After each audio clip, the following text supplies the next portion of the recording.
зочин нэвтрүүлэг үзэгч та бүхэндээ төрийн ордон за тэр дундаа улсын хурлын гишүүн Ганбатын өрөөнөөс ярилцлага хүргэх гэж байна. За тэгэхээр орой үед Монголын улс төр нэлээд бужигнаатай. За төрийн ордон болвол сонирхолтой үйл явдлуудаар өрнөө. За дээрээс нь энэ 7 хоногт ардчилсан намын бас дотоод бүтэц зохион байгуулалттай холбоотой асуудлууд яахын аргагүй улс төрийн гэхээсээ илүү улс орны даяар анхаарал татсан үйл явдлууд сэдвүүдийн нэг байлаа. Тэгээд энэ ардчилсан намын дотоод асуудалтай холбоотойгоор бид энэ удаагийнхаа зочинтой ярилцах болно. Урилгыг хүлээн авсан танд баярлалаа. За баярлалаа. Нэвтрүүлэгтээ оролцож байгаад.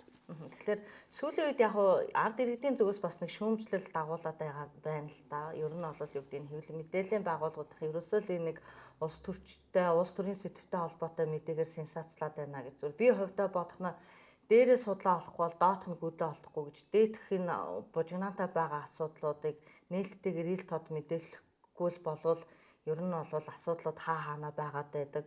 За улсын хуралд бол сөрөг хүчний зүгээс за тэр сөрөг хүчин дундаас та бол бүр дотроо нэлээд бүр сөргөөр энэ одоо эрх баригчдыг шүүмжилдэг гишүүдийн нэг яхаа аргагүй мó. Тэгэхээр ер нь ойрын үед сонин сайхан юу байна? Ер нь энэ улс орны амьдрал ард иргэдийн амьдрал ер нь ямар байна? Гудамжинд гараад ер нь иргэдийнхээ амьдралыг толдож үзвүү гэдэг асуултаас хоёул ярилцлага эхэлж байна.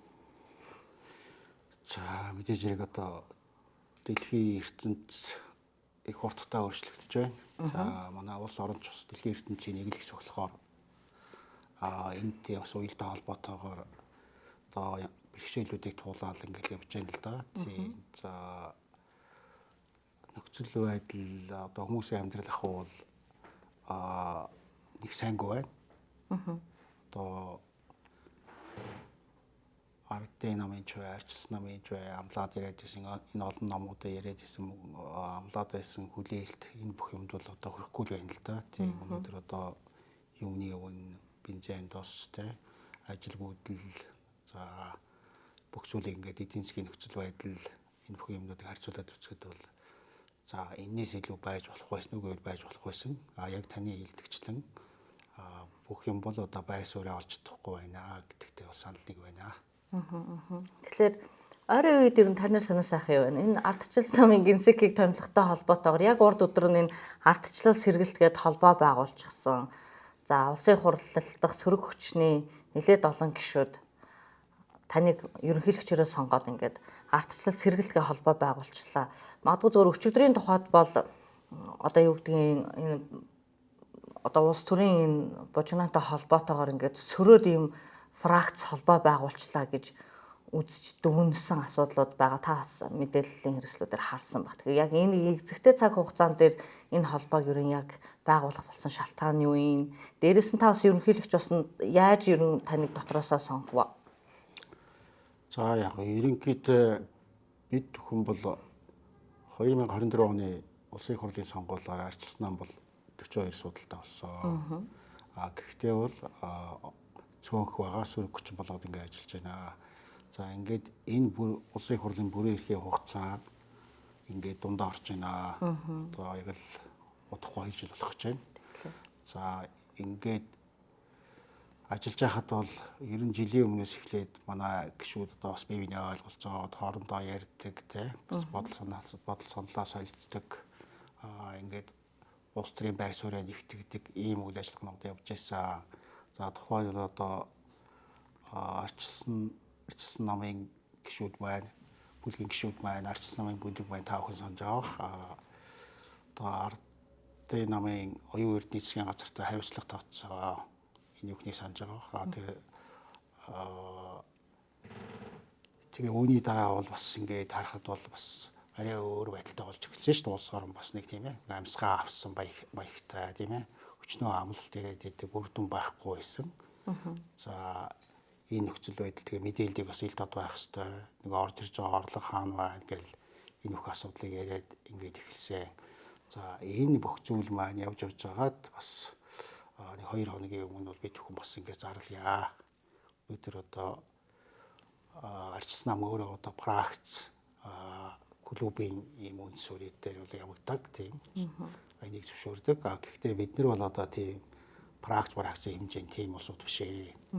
Бид бүхэн өөрсдийгөө бол холбоо гэж нэрлэж байгаа. Монгол улсаа бол одоо арчлалыг ахин авчрах тий арчлалыг одоо яг өнөөгийн байгаа нөхцөл байдал улс орнуудын явж байгаа энэ ахин шинжлэх сэргээх бидний одоо 36 жилийн өмнө цагаан морин жилээр тавьж исэн арчилсан хувьсгал ялаад ингээд явж исэн энэ зорилттой бид нар бас хүрч чадсан уугүй юу гэдгийг бас эргэж харъя.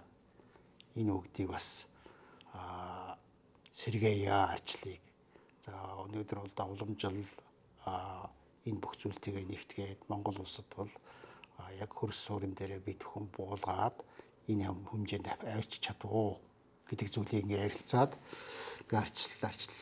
арчилсан сэргэлт гэдэг ийм холбоо байгуулад ингээ ажиллаж байна. Өмнө нь бол одоо бараг жил гарan бид бүхэн бол хоорондоо уулзаа ярилцаад ингээ нэгдээд ажилладаг байсан. За энийг одоо бас уулзаа зарлах нь зүг байхаа. Улс төрийн намын хуулийг бол одоо бас хуулийн хугацаанд намууд шинжилгээтэй хэрэгжүүлээд ингэж ихсэн байгаа. За энэтэй ч бас уялдаад холбогдоод ингээд бас энэ талаар бол олон түмэнд бас дуулах гэн зүйтэй гэсэн энэ байдлын үднээс бол ингээд ярьсан.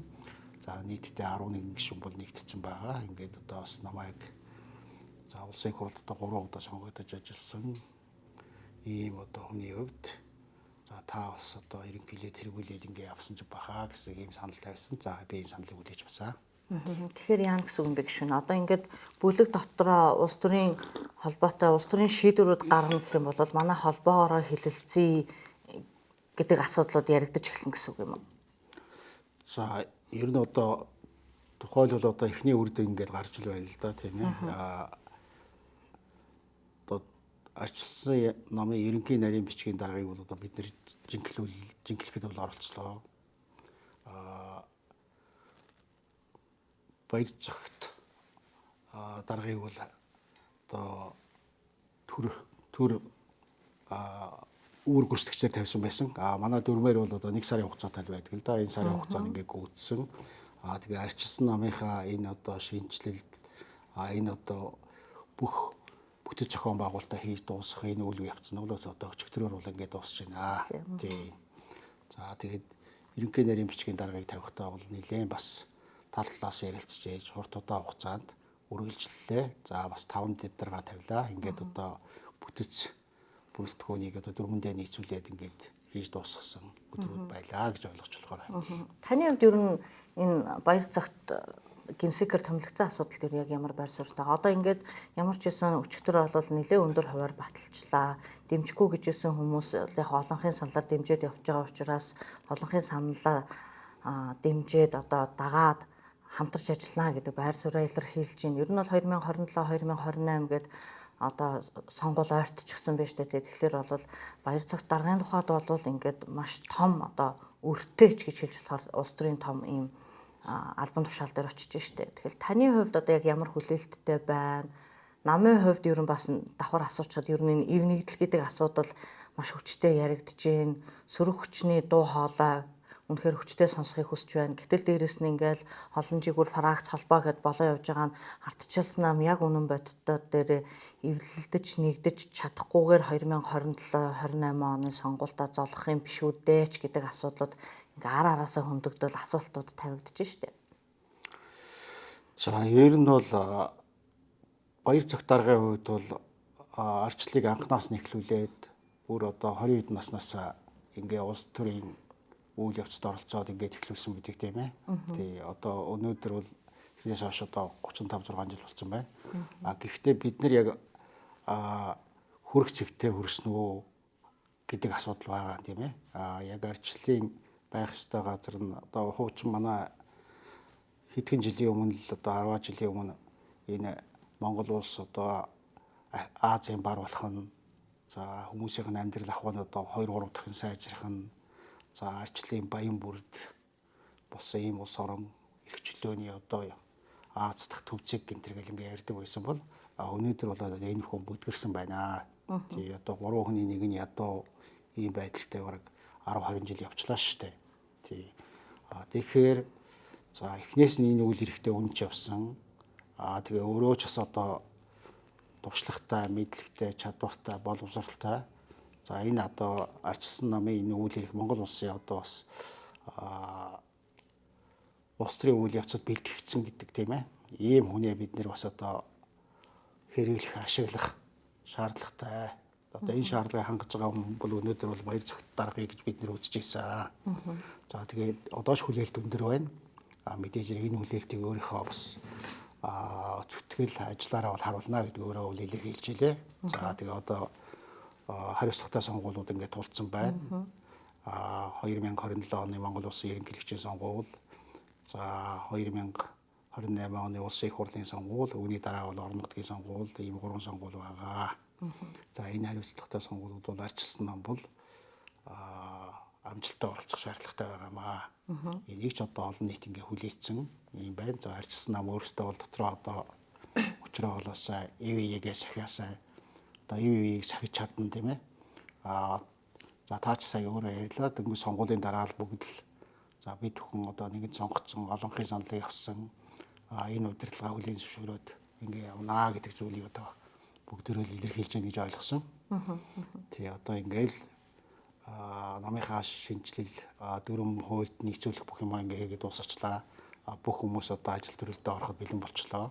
За ингээл одоо маргаашнаас өнөөдрөөс эхлээд ажилд ороод явж байгаа гэж ойлгож байна.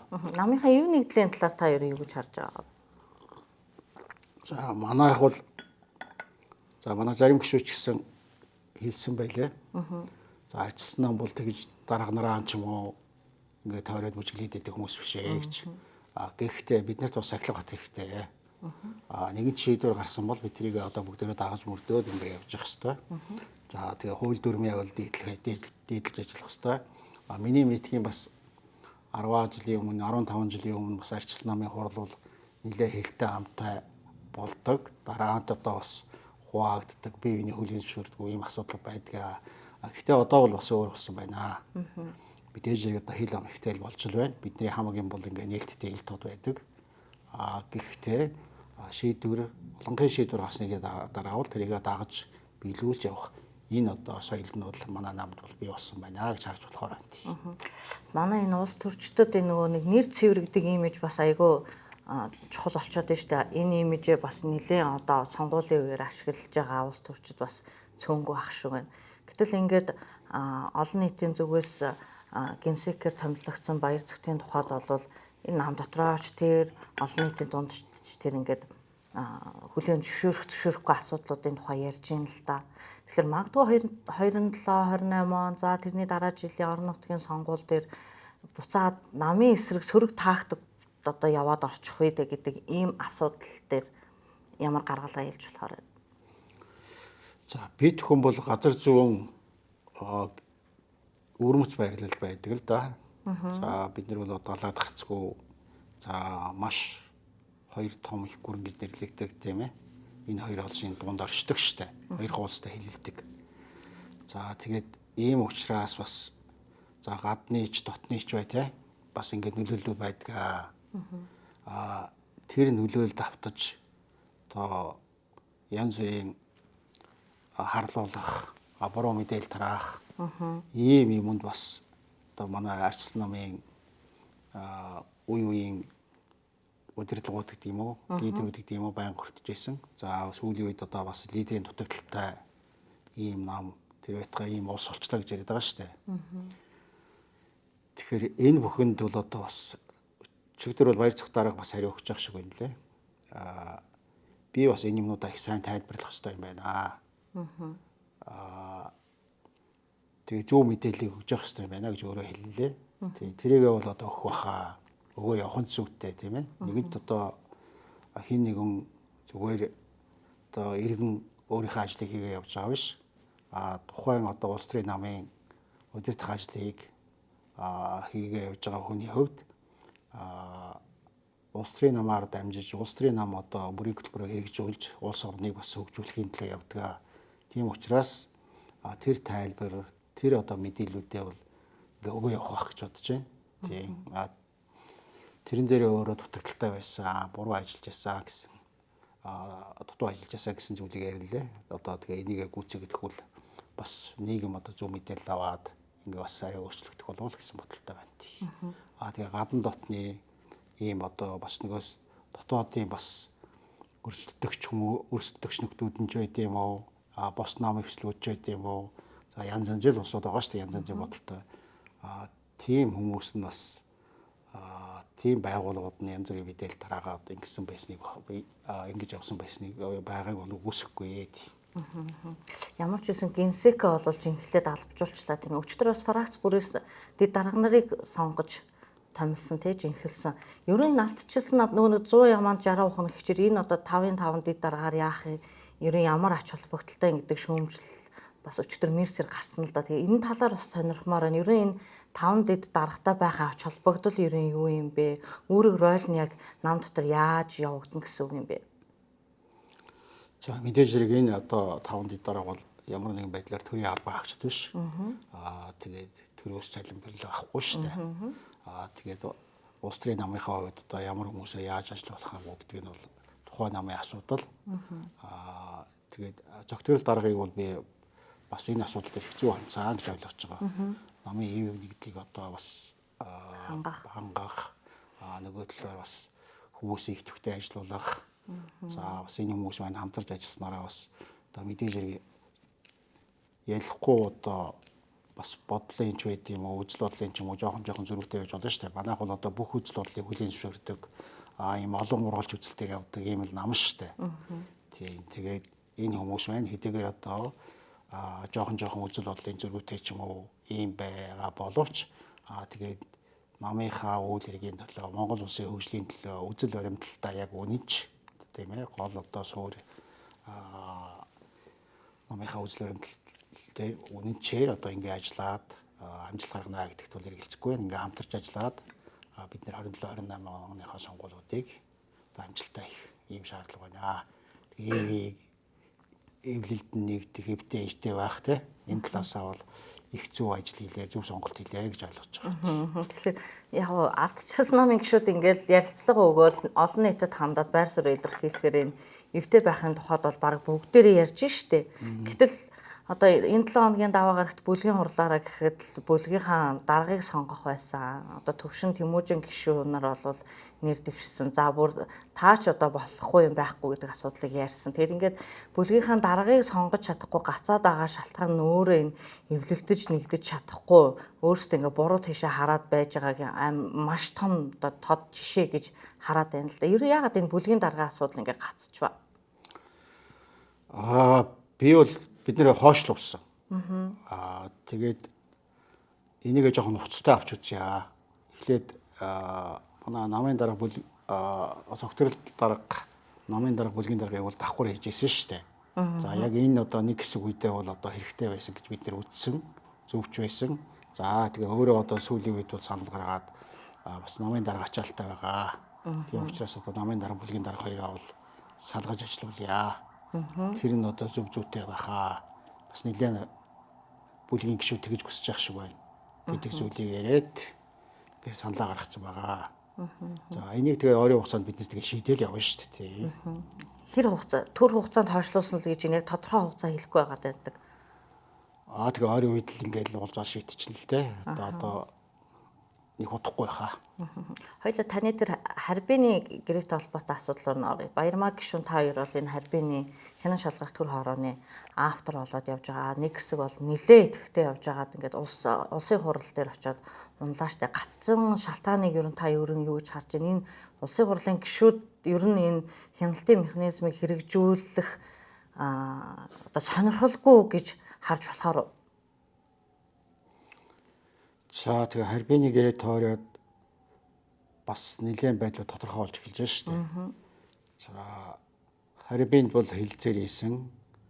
За 5 толгой компани Эрдэнэс 5 толгой компани өөрөө одоо өндөх тосоо гэдэг зүйлийг ярьж байгаа. Энэ гэрээ хилцээр бол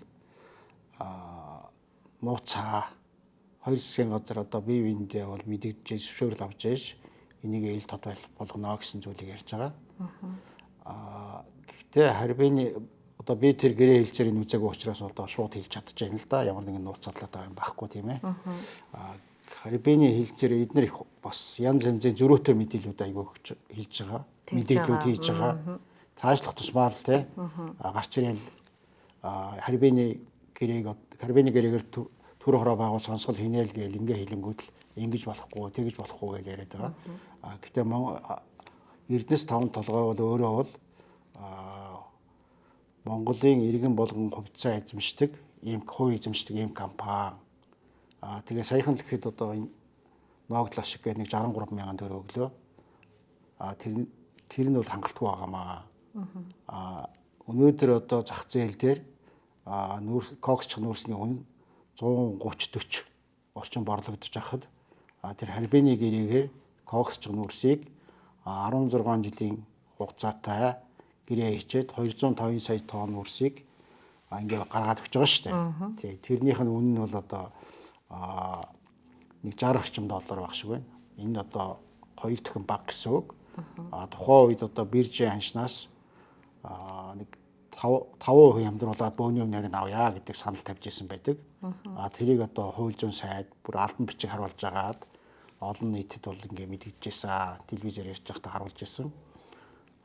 Энээс ингээ харахад 10 тэрбум долларын алдагдлаа гэрээ болж байгаа байхгүй юу? 10 тэрбум доллар гэдэг маань 36 их 80 төгрөг гэсэн үг. 36 их 80 төгрөг маань одоо энэ томорцсон энэ төсвийн нэг жилийнх шүү дээ. Нэг жилийн Монгол улсын нэг жилийн одоо төсөв болчиход байгаа. Тэгээ 3 сая 500 мянган хүнтэй хоогаад үцхээр нэг хүн болгонд 12 сая төгрөг. Одоо бүх хүнтэй шүү дээ. За тэгээ 4 амбуултай, 5 амбуултай айл үцгэд айлд бол нэг 50-аас 60 сая төгрөг доогдож байгаа байхгүй юу? Энэ жил бол одоо бид нэг 63 мянган төгрөг биш. Хамгийн наазах нь одоо 60 сая төгрөг очих байжээ гэж болохоор байна шүү дээ. За тэргээр одоо 1500 сургууль, 2000 цэцэрлэг ингэж хийж болох хэвээр, барьж болох хэвээр ийм их мөнгийг одоо ингэж алдагдлаа хийсэн байгаа. За тэгээд энэ гэрээг хийсэн, энэ хилцээрийг хийсэн, харьбины хилцээрийг хийсэн ерөнхий сайд байна бас мэдээлэл хийж байгаа. Оюун эрдэнэ гишүүн бол мэдээлэл хийхдээ бол бид нар бол би бол одоо ах нарынхаа баасыг арилгасан гэж хэлж байгаа. Тэр ах нарынх нь баас нь юу юм? Тэгээ хараад байхад бол ярианых нь өнгөнөөс тэр мэдээллээс одоо авч үзэхэд бол өмнө одоо 2014-5 онд ганц модны бомб хил хүртэл бол урд хөрш маань төмөр замаа тавьсан байсан гэрээ хилцээрээгээд гэтэл одоо бид нар 10 гаруй жил бол төмөр замаа холбоогүй яваад байсан тийм ээ.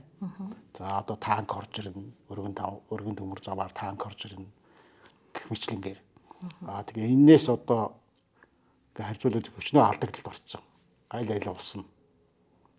Тэр ч нөгөө талын тал нь одоо гэрээгээ хийгээд үнэнч байгаа тийм гэрээний хазгаалтын дагуу төмөр замаа тавьсан байтал манайхан одоо тэр гэрээ хэлсэн ярьсантай хүрдгүү ингээ явцсан. Тэр нь одоо өмнө байсан хоёр ерөнхийлөгчийн үйл ажиллагааны үр дүнд юм болсон гэсэн зүйлийг ярина лээ. Батулга ерөнхийлөгч Элбэг дөрж ерөнхийлөгчөөс болж юм болсон шүү гэл. Тэгээ тэрний ах нарынхаа баасыг арилгалаа гэдэг нь тэр юм уу? Тэгж болохгүй. Ийм их алдагдал, ийм их юмыг одоо Монголын ард түмэнд өөрүүлээ те. Тэгээд одоо хин нэгэн хүний одоо гаргасан алдааг те ингэж одоо энэ хилцээрээ Монголын ард түмэнд гохиролтойгоор ийм байдлаар одоо энэ гэрээ хилцээр хийж болохгүй. Тэгээ тэрийг нь одоо нууж болохгүй. Тийм гэж хэлж байгаа. За тэрнээс харахад бол харьбины хилцээрээр бол эдгээр үн тогтоогүй гэж яриад байгаа боловч үн тогтооцсон. Тэр Шалко гэдэг компаниар жишээ авсан байгаа. Шалко гэдэг компаниар 2011 онд нүүрс өгч ирсэн юм билээ. Тэр үед одоо 5-7 нүүрсний орд эхлээчгүй, яваачгүй ах үед мөнгөний өрчлөөд авсан 350 сая доллар очилж авахтаа бол үнийн нь нэг 70-аар тохироод сүүлд нь Алтан уугийн засгийн газар тэр гэрээгээ цуцлаад нэг 30-40 доллараар өгдөг болсон байсан тий. Тэр нэгээр жишг болгож өгнө гэсэн тий. Жишг болгож өгнө гэсэн ийм үнийг бол тоогоор хэлээгүй боловч тэрийг заагаад хэлсэн. Тэгээд одоо тийм үнээр тэгэж өгөөд ингээ явахаар чинь энэ улс орон энэ ард түмний амьдрал яаж сайжрах вэ? Тэгээ энэ Монголын ард түмний төлөө зүтгэсэн биш. Эсрэгээр Монголын ард түмнийг хохироосон ийм гэрээ хэлцээр болсон байна гэдэг нь хамгийн наазах энэ зүйлээс мэдэгдэж байгаа. За үүнээс гадна одоо өнөөдрийн засгийн газар чигсэн авилга хулгай энэ бүх юмтайгаа тэмцэнэ гээд учрал ерөнхий сайд маань бас яриад байгаа шүү дээ засгийн газрын тэргүүн. Гэтэл сая одоо харьбины гээг сонсё гэхэд бол 71 гишүүн эсрэг дарж байна. За тэгээд одоо засгийн газрын танхимынхаа нэг гишүүн, сайд нь, зам тээврийн сайд нь одоо Хийвэл хориг тавина. за нүүрс авахгүй. Тийм. За хилээ хаана гэл. Одоо хиний өмнөөс одоо хин гэдэг хүн ямар мэдгэдэл хийгээд байгаа. За тэгээ дараа нь одоо ганц 2 өдрийн дараа гэтээ элчин сайд бол мэдгэдэл хийнэ. Мэдгэдэл гаргана лээ. Тэр мэдгэдэлтэй бол тийм байхгүй. Манайх одоо саяхан баталсан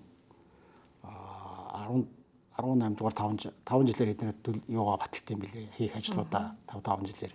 Тэгээ энэ баталсан юмараа бол бид нэр бүх хөш орнуудтайгаа ингээд сайхан ажилланаа. Айлхоор одоо бус улс орнуудыг гохирохгүй харилцан ашигтай ажилланаа. Ингээ хамтарч байна гэдэг ингээд энэ мэдгэлтэй заасан байлаа. Угаасаа 2014 онд Хятад улсын ерөнхий хэлэгч Си Жинпин дарга ихтэй бол за тухайн үед одоо танах бол экспортоо 20 тэрбум доллар түргээч. Гэт 10 жилийн өмнө хэлж явсан байдаг. За тэгээ манай нухлыг дэвсгэрээр бас өөрсдийнхөө нүүрсийг гаргаад 3 дахь оронд одоо гаргаж болно гэсэн зүйлийг ингэж ярьдаг. Ийм гэрээ хэлцээр хийсэн боловч энэ бүх юмнуудыг одоо үгүйсгээд Монгол улсыг ингээ охироогоод одоо 10 хэдэн жил ингээ явчлаа. Тэгээ тэрний хариуцлага одоо ямар хүмүүлээ хий, яах ийх ингээд энэ асуудлууд ингээ үлдсэн байдаг. Ер нь харьбаны гэрээг одоо сонсоход болохгүй байхгүй. Одоо олон улсын гэрээ хэлцээр, оюутлогын гэрээ хэлцээрийг төр хороо байгуулаад сонсчлоо. Тэгээд ахаад одоо энэ харьбаны гэрээг сонсоё гэсэн зүйлийг ингээд тавьж байгаа. Тэгээ одоо энэ парламентод дэмжлэг авахгүй байгаа юм чи ерөн цаашдаа явах юм ингээ хан мөргөө зогсчих юм уу? Эсвэл одоо Номтой хоёр гишүүний хувьд бол энэ учрлын засгийн газарт орохоос өмнө бас энэ хил холболттой холбоотой асуудлуудаар хянан шалгах бас төр хороо байгуулъя гэж гишүүдийн гар үсэг зураадсан. Та нар дээр бас гар үсэг зурсан уу? Тэр хороонд нь эсвэл энэ харьбаны асуудлыг оруулаад ярих боломж байдаг юм уу? Тий одоо ингэж зогсох юм бол ер нь харьбаны асуудлаа яаж эцэслэн гэсэн үг юм бэ? Харьбаны харьбаны гэрээг одоо сонсё гэдэг дахин төр хороо байгуулах гээд дахиад гарын үсэг цуглуулаа явж байгаа. За яг тухайн үед одоо 71 гишүүн эсрэг дарсны дараа унагсныхаа дараа ихэнх нь бол гарч ирээд ярьж байна лээ. За бид нэр бол дэмжиж ийсэн. Биднээс бол одоо ингээд гуйсан зарим гишүүд одоо оюун эрдэнэ гишүүн, туваан гишүүн тэр их гуйсан учраас бид нэр одоо эсрэг дарсан. Одоо бол одоо бид нэр дэмжиж ингээд сонсоход бэлэн байна. Ард түмэн бол мэдэх хэрэгтэй. Энэ мэдэх хэргийг хангая гэсэн зүйлийг ярьж байгаа. Тэгээ ахаа харъя. Энэ хаа сайг бол одоо ард түмэн бол энийг бол нэгж байгаа шүү дээ. Яагаад гэвэл өөрсдийнх нь одоо баялагтай эзэн Монгол баялагтай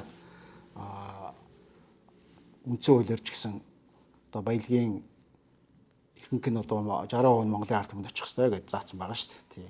Тэр эрхээ одоо ард түмэн нэгж байгаа юм билээ. Гишүүдэд одоо хэлж байгаа юм билээ. Тий. За тэгээ энэ алдааг одоо ахаал үзье засах нь үгүй юу гэж. Сүүлдийг асуулт сонирхоод асууя. Одоо ардчилсан намын тухайд залуучуудад ерөн боломж олгоё гэдэг асуудал ярьж штэ тийм ээ. Тэгэхээр таны хувьд энэ дээр ямар саналтай байна? Ерөн та одоо цаашдын өөрийнхөө улс төрийн замналыг одоо юу гэж харж байгаа юм бэ гэдгээр хоёулаа асуултад босгоч. За би бол одоо тухайн сая бит хоёр бүлгийн дарга асуудал ярьлаа. Ардчилсан намын бүлгийн дарга. За миний хувьд бол одоо бас бүлгийн дарга ажлыг хийжсэн хүн. Хийхэд одоо туршлага бүх юм байна. За гэхдээ одоо бол нэг чичрээд байх юм алга. Яг таны хэлсэн шиг залуучуудаа боломж олгоход бэлэн байна. Тий. Бидэнтэй ярилцсанд баярлалаа. За баярлалаа. Үзэгч та бүхэндээ лайв зочны ярилцлага хүрлээ. Анхаарлаа хандуулсанд баярлалаа.